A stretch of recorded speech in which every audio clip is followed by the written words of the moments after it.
Hello दोस्तों, नमस्कार। स्वागत है आप सभी का हमारे YouTube चैनल रेलवे ब्लॉगर में। दोस्तों, आज के वीडियो में हम लोग एक बहुत ही इंपॉर्टेंट क्वेश्चन लेने वाले हैं जो बहुत बार कमेंट में बॉक्स में पूछा गया है कि जब आप लोग ट्रेन को लूप लाइन में या स्टेशन में या फिर बीच सेक्शन में बहुत लंबे समय के लिए घंटा, 2 घंटा, 4 घंटा, 6 घंटा के लिए रोकते हो तो उस समय आप इंजन को बंद क्यों नहीं कर देते हैं। इससे क्या होता है कि रेलवे का बहुत बड़ा नुकसान हो जाता है, बिजली का या फिर डीजल इंजन है तो डीजल का। तो ये क्वेश्चन बहुत सारे लोगों ने किया है, तो चलिए आज इसके पीछे हम लोग जानते हैं इसके पीछे क्या कारण है, रेलवे इंजन को बंद करके क्यों नहीं रखता है और बिजली मुफ्त में बिजली क्यों अपना जलाते रहता है, ऊर्जा का खपत करता रहता है, या फिर डीजल इंजन है तो बेकार में डीजल जलता रहता है। इसी क्वेश्चन को हम लोग जानने वाले हैं कि ऐसा क्यों होता है। तो सबसे पहले बात करते हैं एक उदाहरण से कि जब भी हम रोड पे निकलते हैं अपनी बाइक लेकर के और कहीं ट्रैफिक सिग्नल पे 1 मिनट या 30 सेकंड के लिए रुकते हैं, तो क्या हम लोग अपनी बाइक को 30 सेकंड के लिए बंद कर देते हैं? इसका जवाब है नहीं। हम लोग अपनी बाइक को नहीं बंद करते हैं, क्योंकि यहाँ इंजन को चालू करना बंद करना भी एक नुकसान का सौदा है। और वहीं हम बात करते हैं ट्रेन में, तो यह तो हजारों हॉर्स पावर का इंजन होता है। इसको बंद करने का भी प्रोसेस डिफ़िकल्ट है और चालू करने का प्रोसेस भी थोड़ा कॉम्प्लिकेटेड है। इसलिए हम इसको इंजन को थोड़ा समय के लिए रुकते हैं तो बंद नहीं करते हैं। अब बात करते हैं कि कारण क्या है इसके पीछे। रेलवे इसको ऊर्जा का खपत का नुकसान सह लेता है लेकिन इंजन को बंद नहीं करता है। कारण क्या है? सबसे पहला कारण है एयर ब्रेक सिस्टम। रेलवे का जो सिस्टम है, रेलवे में ट्रेन में जो ब्रेक लगता है वो एयर ब्रेक सिस्टम पे काम करता है। और यह काम कैसे करता है? जैसे साइकिल या बाइक में हर एक चक्का में ब्रेक लगता है, वैसे ट्रेन में भी इंजन से लेकर लास्ट वैगन तक हर एक चक्का में ब्रेक लगता है। और यह ब्रेक कैसे, कोई मैकेनिकल नहीं लगता है, ये न्यूमेटिकल ब्रेक होता है। ये न्यूमेटिकल का मतलब यह एयर प्रेशर पे ब्रेक लगता है। अगर प्रेशर रिलीज करेंगे तो ब्रेक खुलेगा और प्रेशर लगाएंगे तो ब्रेक लगा रहेगा। लास्ट चक्का तक इसका ब्रेक सिस्टम काम करता है। और ब्रेक सिस्टम काम कैसे करता है? अगर हम इंजन से प्रेशर को रिलीज कर देंगे तो ब्रेक क्या हो जाएगा? ब्रेक भी रिलीज हो जाएगा। और प्रेशर बना के रखेंगे तो क्या होगा? ब्रेक लगा रहेगा।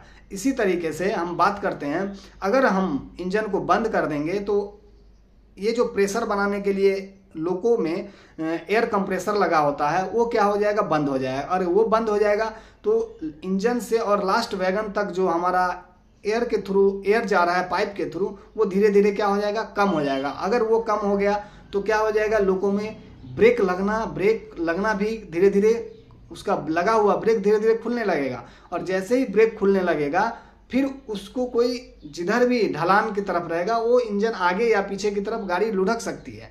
यह एक बहुत बड़ा कारण है जिसके कारण लोगों को बंद नहीं किया जाता है, इंजन को बंद नहीं किया जाता है। चाहे कितना देर भी खड़ा रहेंगे, खड़ा रखने के लिए उसको ब्रेक लगाना पड़ेगा और ब्रेक लगाने के लिए एयर कंप्रेसर चालू करना पड़ेगा, चालू रखना पड़ेगा। और एयर कंप्रेसर चालू रखने के लिए लोगों को जिंदा रखना यानी बिजली का खपत जारी रखना पड़ेगा। ये तो पहला कारण हो गया। दूसरा कारण, अगर मान लीजिए कि हम बंद कर दिए, ब्रेक लगा दिए, स्किड लगा दिए या हैंड ब्रेक लगा दिए, बहुत सारा सिस्टम है, उसको बंद कर दिए और उसके बाद अगर कोई सिग्नल दे दिया तो फिर उसको चालू करने में 30 से 35 मिनट लगेगा उतना प्रेशर बनाने में। और ये जो समय का डिले होगा, ये रेलवे अफोर्ड नहीं करता कि इतना समय में कितना गाड़ी आएगा जाएगा, लाइन जाम रहेगा। इसलिए रेलवे क्या करता है? इंजन को चालू करके रखता है। दूसरा कारण ये हो गया, दूसरा पॉइंट। तीसरा, क्योंकि सही से हम जल्दी से टाइम पे गाड़ी को चला सके। तीसरा कारण होता है, लोको में बहुत सारा कंट्रोल सिस्टम होता है, जैसे कंट्रोल इलेक्ट्रॉनिक्स हो गया, आपका फ्लैशर हो गया, या फिर डिस्प्ले यूनिट हो गया, ये सब, या VCD हो गया, विजिलेंस कंट्रोल डिवाइस। ये सब क्या होता है कि आपको बैटरी पे चलता है और बैटरी पे चलता है तो बैटरी चार्ज भी होता है और ये सेफ्टी इक्विपमेंट बैटरी पे चलता भी है।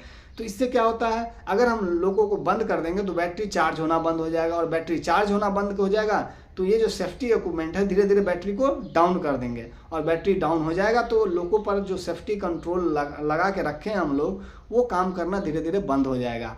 और एक समय ऐसा आएगा जो एक निश्चित वोल्टेज से नीचे अगर बैटरी वोल्टेज आ गया तो लोगों को दोबारा स्टार्ट भी नहीं होगा। इस परेशानी से बचने के लिए भी हम क्या करते हैं? लोगों को बंद करके नहीं रखते हैं। तो ये हो गया 2-3 मेन कारण जिसके कारण हम लोगों को बंद करके नहीं रखते हैं। अगर आप भी ये आशा करते हैं कि आप इस पॉइंट को समझ गए होंगे और इसके पीछे के कारण को समझ गए होंगे कि अगर हम लोगों को बंद कर देंगे तो पहला तो ब्रेक काम नहीं करेगा। अगर ब्रेक काम नहीं करेगा, बैटरी उसका जो है लोको में लगा हुआ वो धीरे धीरे ड्रेन आउट हो जाएगा और क्या हो जाएगा, डाउन हो जाएगा। तो इससे बचने के लिए हम लोग क्या करते हैं, लोगों को जिंदा करके रखते हैं। और तीसरा, डिले स्टार्ट होने में डिले हो जाएगा, समय का नुकसान होगा, उसके लिए भी हम उसको चालू करके रखते हैं कि जब सिग्नल मिला तुरंत स्टार्ट करके चल दिए। इससे बचने के लिए ये हो गया मेन पॉइंट। इससे बचने के लिए हम लोग क्या करते हैं, लोगों को चालू कंडीशन में ही रखते हैं। 2 घंटा 4 घंटा 6 घंटा भी रखना पड़ता है तो लोगों को चालू करके ही रखते हैं अपने सुविधा के अनुसार। रेलवे इस बात का कैलकुलेशन भी करते हैं, ऐसा नहीं है कि रेलवे का इस तरफ ध्यान नहीं है, रेलवे में ध्यान नहीं है। इसके लिए रेलवे ने इंजन में मॉडिफिकेशन किया है। जो अनावश्यक मोटर है या इक्विपमेंट है जो लोगों में खड़ा रहने के दौरान ज़रूरत नहीं है चलने का, उसको क्या करता है, पावर सेविंग मोड लोगों में ऑन करता है। और पावर सेविंग मोड ऑन करने के बाद जो ज़रूरी इक्विपमेंट है वो ही सिर्फ चलेगा, बाकी सब क्या हो जाएगा, ऑफ हो जाएगा। तो अगर 2 घंटा 4 घंटा के लिए इंजन कहीं खड़ा भी है तो वो मिनिमम एनर्जी यूज करता है ताकि रेलवे को मिनिमम नुकसान हो सके। आशा करते हैं आप लोग इस वैलिड पॉइंट को समझ पाए होंगे। अगर आपको वीडियो अच्छा लगा तो वीडियो को लाइक कीजिएगा। अगर कोई और क्वेश्चन जानना है रेलवे से रिलेटेड तो कमेंट करके ज़रूर बताइएगा, हम उसका भी जवाब देने का कोशिश करेंगे। और हमारे चैनल को सब्सक्राइब कर लीजिए। धन्यवाद।